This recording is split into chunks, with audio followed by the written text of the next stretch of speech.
kena disalam tempel wong fasik wis niati dienggo wong fasik malah dienggo elek dienggo wong saleh. Dadi saleh. Lah anak nasib elek ketularan dadi fasik. Mergo rezekine kok wong fasik, berarti ra wali kok terkontaminasi. Tapi nek ahli fikih jan ngoten. Kula bolak-balik fatwa teng mriki. Paling angel ngadepi duwike wong fasik. Ana wong biasa mabuk, biasa medok. Terus pas sadar salam templek ning kowe 200.000. Mbok balekno nak kumat fasike dienggo biaya fasik. Mbok lebokno weteng ngembut di ketularan fasik. Mulane rumus gampang lomo, wis gak ono fakir miskin, gak ono masjid wong ora roh kahanane fasik. Mergo nak dipangan fakir miskin tetep dadi halal mergo darurat. Mergo napa? Tapi ke balekno ya haram, engko kuwatire dienggo kekuatan fasik. Mbok pangan dhewe ya haram, kowe ora pati mendesak kiai kok doyanan. Mulane jare bapak niku kepen alim niku pokoke cuma sing mlebu wetenge mana anakmu dhuwitmu dhewe. Utawa umpama dhuwite santri utawa dhuwit salam templek ngenteni nganti lesu mutor. Nak nganti lesu mutor umpama harame dadi halal mergo wong lesu banget iku paribasane mangan barang haram ae dadi halal. Mergo napa? Mutor kepet. Lah saiki wong kok ora mutor, permangan tantu, permangan lah iku sing mari haram mergo wis donyane syubhat, mangane tantu. Lah yo kere ora wali wae. Jenenge kere iku kudu napa? Wali. Ora di donya dikisap papane. Jebule wong melarat zaman akhir malah luwih entek akeh nak mangan. Timbang sing napa? Sugih. Iki gedhe wong melarat dosa ndukung nemen-nemen yo keliru wong kelakuane mun do ngoten. Ora kuwi zaman BLT niku warung-warung kok kathah sing nate ngaji bapak jadi tangger wae BLT niku. Montok 300.000 ora tok omah, terus do marung sate mulai kare 50.000. Ngene kuwi bapak takoki, kok ora mulih itu? Niku iki pokoke mangan enak riyen mengke luyane digekno. Bojone. Mbok haramno iku sakake, mbok halalno ya kelakuane ngene iki wis ngene wis. Dadi ngeten nggih masalah malul harbi. Mulai dulu lama itu enggak henti-hentinya ngendikan anggap baik ku penyitaan. Jadi misalnya kados Freddy Budiman duwe dhuwit 1 miliar. Terus dikekno kiai atau dikekno polisi misal. Sajane polisi ini secara hukum syariat boleh nerima uang 1 miliar dari Freddy Budiman. KPK haram menangkap. Cara fatwa fikih lho ya. Loh, oke, ojo kaget ngomong pembaharannya. Karena dengan diterimanya 1 miliar di tangan orang baik, berarti ada penyitaan aset yang potensi dipakai keburukan. Paham ya? Tapi kalau itu dianggap begitu betul, uang itu lalu dilaporkan ke negara. Kalau kiai harus dilaporkan ke misalnya lembaga-lembaga sosial. Tapi hukum tetap jalan sesuai aturan, bukan itu menjadi suapan, menyuap sing dadekno tidak tegas terhadap hukum. Karena kalau Anda tidak menerima berarti Anda membiarkan orang fasik masih punya uang banyak. Artinya masih punya kekuatan banyak. Jadi memang masalah-masalah itu yaitu tadi. Fir'aun punya uang tiap hari 1 dinar dikasihkan ibunya Nabi Musa. Uangnya Fir'aun itu haram. Nabi Musa ibunya menerima itu. Karena kalau harta orang harbi di tangan mereka tetap dipakai kekuatan kezaliman. Kalau di tangan kita dipakai kesalehan. Mulane kalau bolak-balik matur, sing mari halal iku saleh meneng atur. Sing mari halal iku saleh. Saiki kowe saleh ta ora ya ora. Tapi kan oleh ngaku saleh. Nek ora saleh nggih ngaku apa? Jadi pancen paling angel gitu. Terus yang Mesir niku nggih Al Azhar kadang untuk sumbangan macam-macam. Kanjeng Nabi riyen niku nyurati raja Mesir mboten purun Islam. Tapi ngekei hadiah Nabi kathah, termasuk riyen model riyen ngekei hadiah Maria Al-Qibtiyah. Ditampi. Nanti sakniki nek ketemu pangeran jeng ben wis pokoke anut fatwa sing kok baleni malih, anut fatwa sing didhawuhna ulama. Kalau balik ini mana? Jadi misalnya sama untuk sumbangan ke Amerika atau ke Australia, untuk pendidikan. Mbok tolak ya oleh sanggep bae ke waroi. Waroi mbek goblok maksudnya. Dari segi waroi bagus, artinya Anda tidak memakan harta orang haram. Tapi dari segi fikih strategis kamu bodoh, karena kalau harta tidak dikuasai orang soleh, kembali ke yang tidak soleh, potensinya tidak soleh. Jadi itu masalah-masalah yang jadi perdebatan ulama-ulama fikih mulai dulu. Mestinya Anda menerima, anggap aja penyitaan, kemudian dari penyitaan itu digunakan sesuatu yang pasti baik. Nah, anak kowe kuwatir subhat yo aja mangan, anakmu juga keluargamu juga. Tapi aja balekno kok dienggo maksiat. Ya pokoknya walhasil aja nafsu ya angel tenan. Buktine ketika Nabi ngendikan somben umatku iku buka kunuzu Kaisar. Kaisar Romawi sing naklukno Palestina iku somben kalah ambek umatku.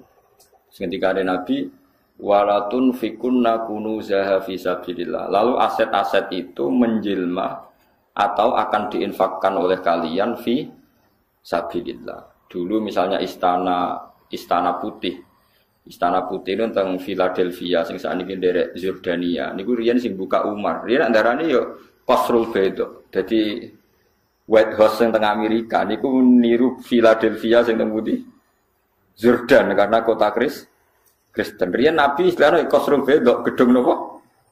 Gedung putih. Mergo wonten batu-batu putih teng mriku. Intinya dari istana kekafiran ketika ditaklukkan Umar langsung menjadi misalnya masjid atau tempat ngaji. Padahal semua fasilitas itu dibangun dengan harta haram. Tapi kemudian setelah ditaklukkan langsung menjadi tempat ibadah, menjadi hal yang halal. Kamu nggak boleh menyoal ini dari harta yang haram kok ujuk-ujuk dadi halal. Wis ora usah ngono. Mergo nak mbok penggel iku kabeh wae Allah Subhanahu wa taala. Kaya Nabi Musa diundat-undat Firaun, alam nurabbika fina walida walabista fina bin umurika. Musa kaya wani aku cilik tak rumah aku. Kowe mangan nganggo donyaku.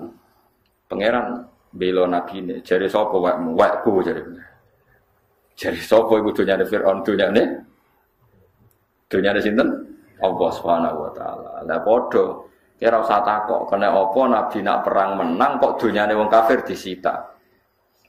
Iku ora berarti ngrampas donyane wong kafir. Ya cara lahir kowe wong kafir, tapi hakikate wae Allah Subhanahu wa taala.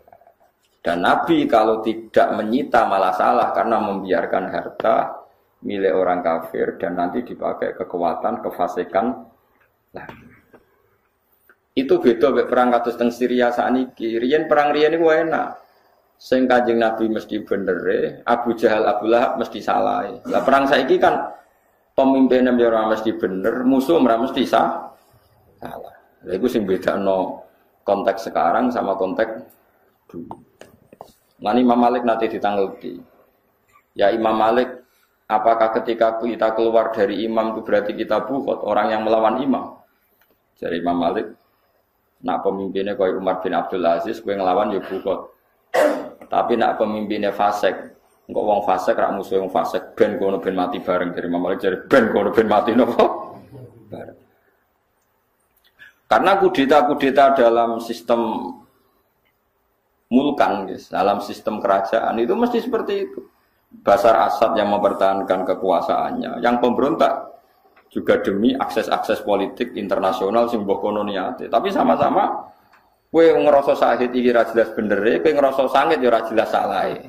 Nah dhisik perang daerah Nabi enak, Rasulullah mesti benere, musuhe mesti salahe. Penak. Nah, tapi nek kowe derekno wong saiki, masuk kiai lah. Kan bingung. Musuhe yo salat, kiyaine yo salat. Kono yo Allahu Akbar, kono yo piye gitu. Cara kowe dadi malaikat, dadi pasit terus piye gitu. Nah kalau seperti itu tidak berlaku ada penyitaan yang menjadi ghanimah atau penyitaan perempuan yang jadi amat. Itu tidak mungkin karena ora jelas bener, ora jelas salah. Jadi kados ben sampean roh duduk perkara. Makanya beda ketika Nabi kena khitab misalnya fakulu mimma ghanimtum halalan thayyibah. Harta yang disita dari orang kafir itu boleh dimakan Nabi dan para sahabat halalan thayyibah. Karena harta ini milik Allah dan kembali ke kekasihnya Allah dan pasti digunakan untuk kepentingan agama Allah. Sehingga meskipun dari orang kafir secara lahir tetap ono khitab fakulu mimma ghanimtum halalan thayyibah. Silahkan harta ghanimah itu kamu makan secara halalan. Tapi kalau kita sekarang tidak bisa seperti itu.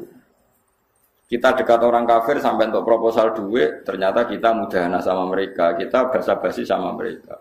Kadang menjual sebagian kepentingan Islam.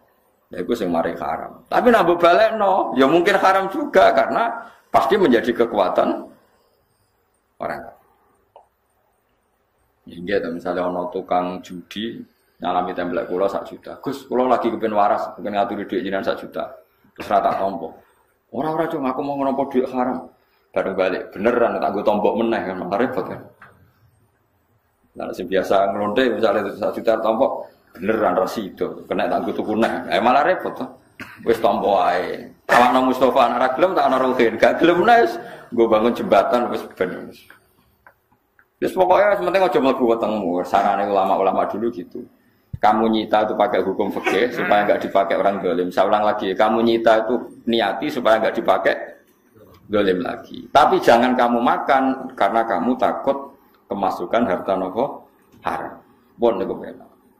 Jadi sebetulnya kalau betul misalnya ada bandar narkoba memberi uang ke orang kiai atau ke polisi itu boleh nerima. Tapi nerima ini diniati menyita supaya ini tidak ada di siklus kekuatan kefasikan. Tentu nanti ada aturannya, misalnya di kepolisian dilaporkan KPK. Kalau kiai mungkin dipakai amal baik. Tapi hukum tetap berjalan. Tapi kalau darah terus haram, darah haram berarti kamu membiarkan orang fasik tetap menguasai aset. Paham ya? Mulane ibu Nabi Musa dikai 1 dinar sangka Firaun ditampa. Karena dengan dipakai ibunya Nabi Musa digowong soleh mesti kegunaannya juga soleh. Tapi kalau dikembalikan nanti berarti dimiliki orang zalim lagi, pasti kegunaannya juga gitu.